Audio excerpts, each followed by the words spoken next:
So welcome, Thomas and Stanley.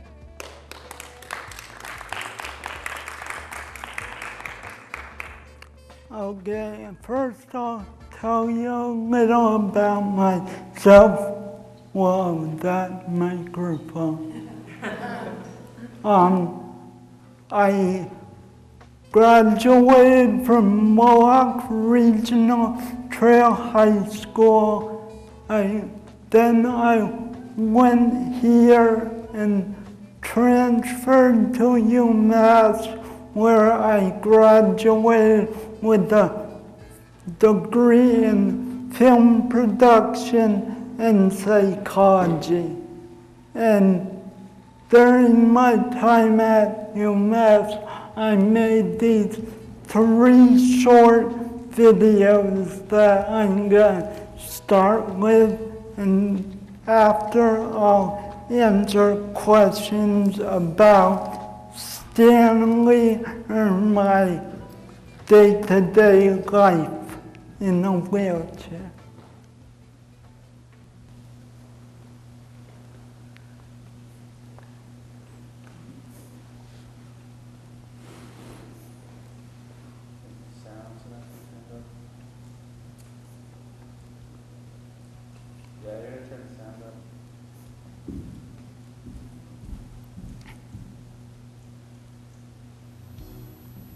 When he was born, his parents thought that he would be like any other kid.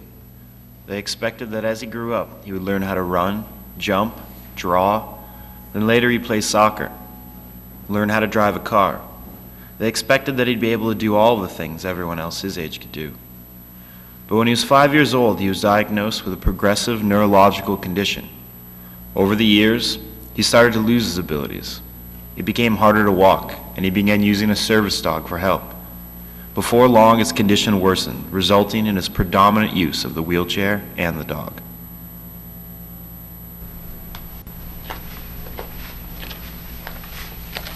Oh, hello there. How are you? What's your name? Are you here by yourself?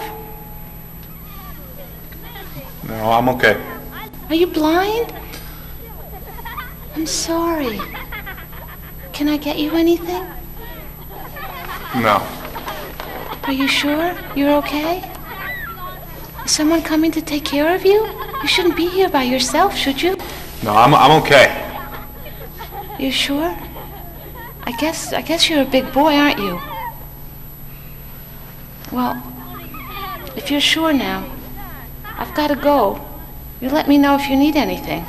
I'm gonna be right over there. Okay, bye. All right. If you need anything, just give a holler. Bye-bye. I really hate it when people talk to me in a weird voice. Because I'm in a wheelchair, they talk to me like they talk to a baby. And they don't just do it to me either. They talk to other kids in wheelchairs like that too. Like, on Wednesday I went to this school near Boston with all these other wheelchair kids, and even the teachers there talk to us in those weird voices. You'd think that after being around wheelchair kids all their lives as teachers, then maybe they would learn to talk to us like regular kids. But no! I guess some kids don't really mind if you talk to them in a weird babyish voice, because they don't know that you're talking to them in a weird voice like that. Because, well, their condition is so bad, like they have something wrong with their brain. I don't know what that's like, but they just have a really bad condition. I'm sure other kids don't like it either, and I know that I don't. Some kids might not know, but they treat me like I'm a baby. I really hate it.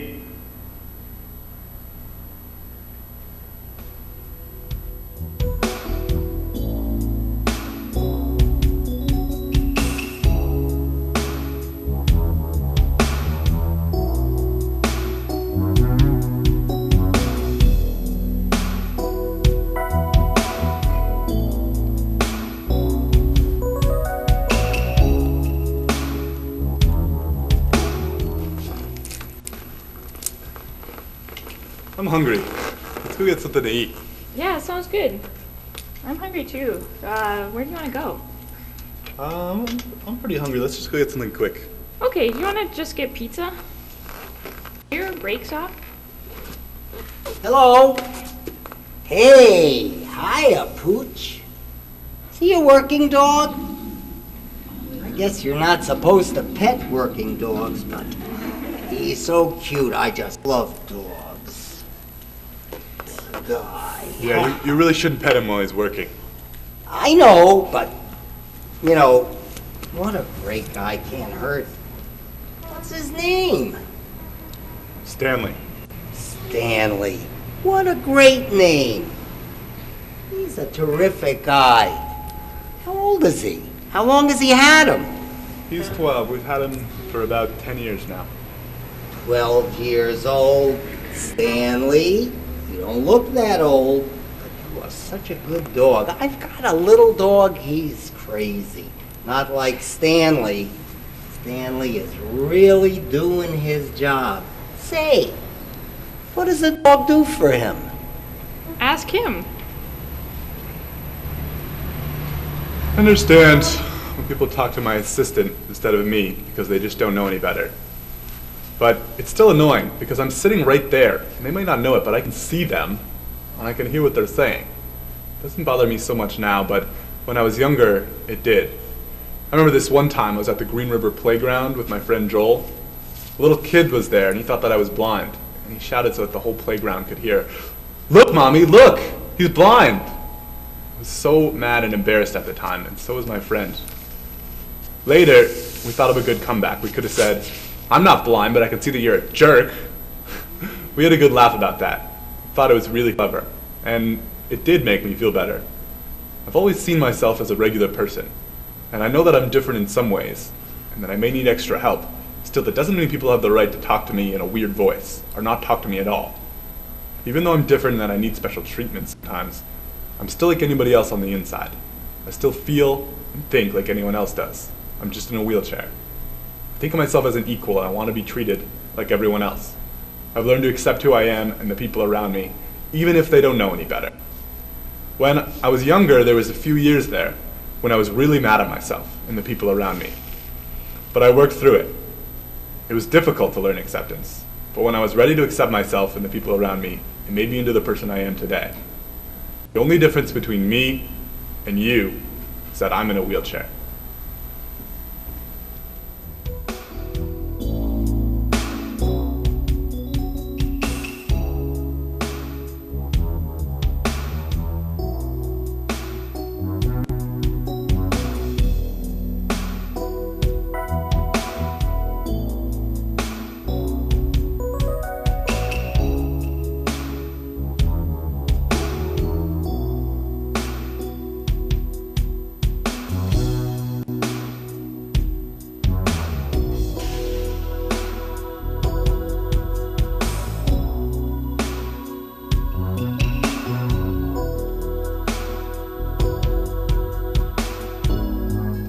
This next video is an avant-garde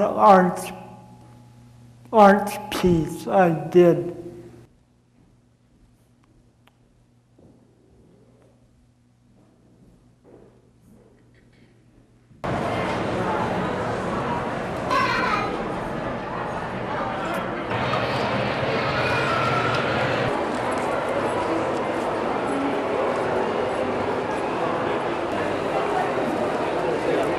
Sorry, I had.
this last video is just a fun little piece about Stanley. I did it while I was going to school here.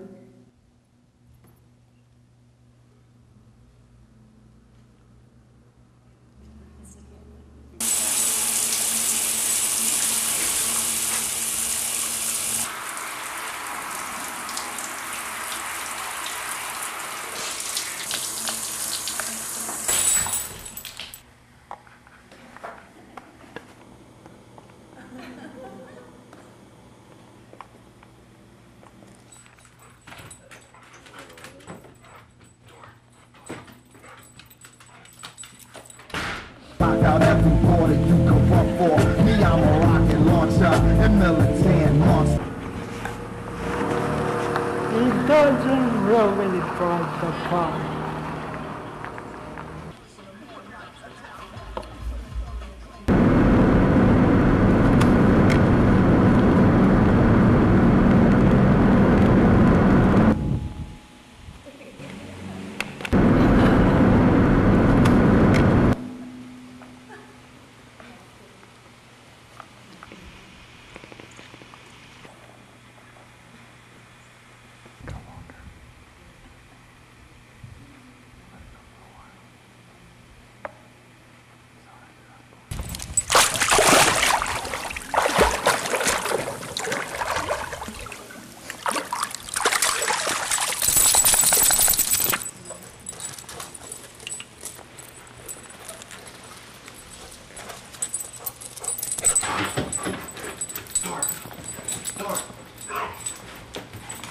Ruffle some feathers. And viewers love their brand.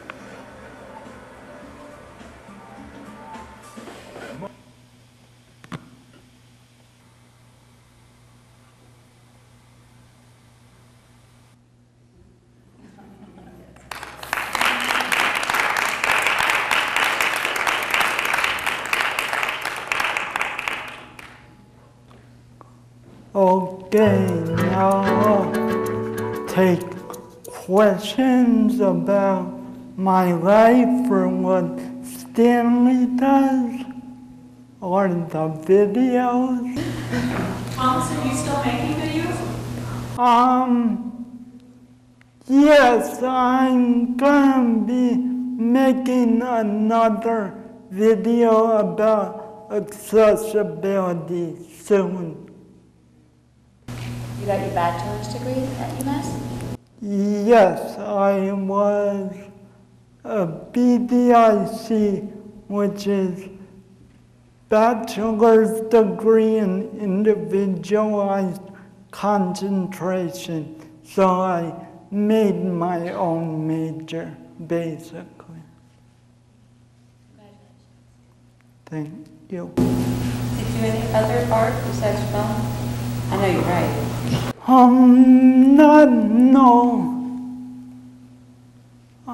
No. Right now I'm working on a script and I have written for Scenes in a Wheelchair, I wrote that script.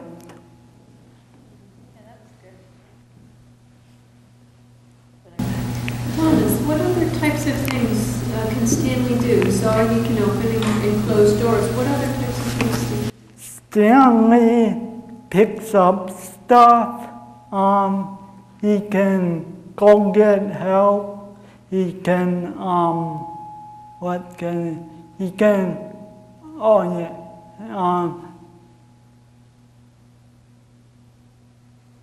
he could answer the telephone, but he doesn't take very good messages.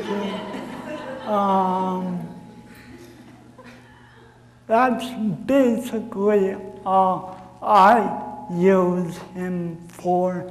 They can train these dogs depending on what you need them to do. So if you need said your next film will be about accessibility. And I'm curious about what you see now, present day, in terms of accessibility as compared with, I don't know, say 10 years ago. What you see, what you encounter still in the way of barriers, or do you feel like it's significantly changed in the last 10 years, 5 years? What do you see?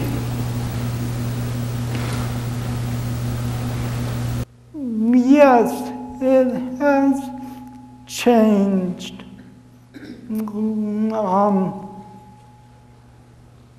Greenfield, I find, is actually pretty accessible. The places that I had a little trouble were UMass and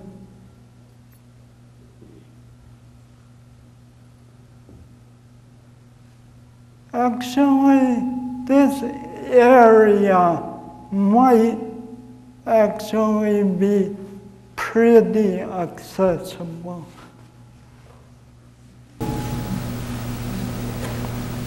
What kind of movies do you like to see?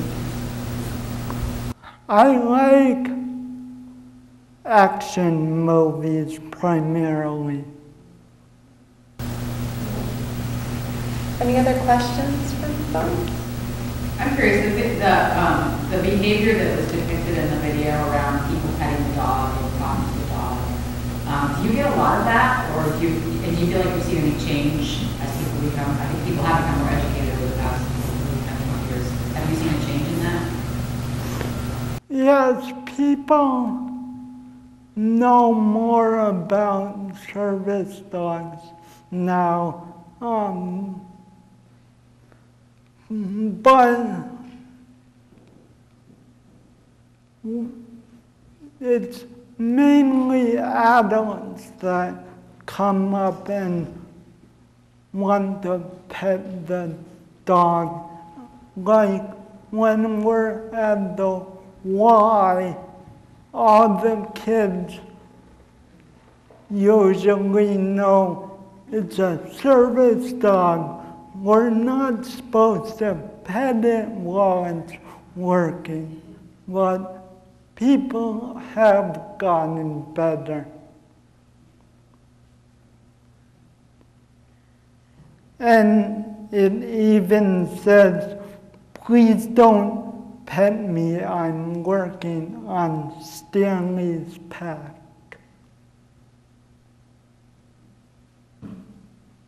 But if you ask me and he's not working, I'll usually tell you you can pet him.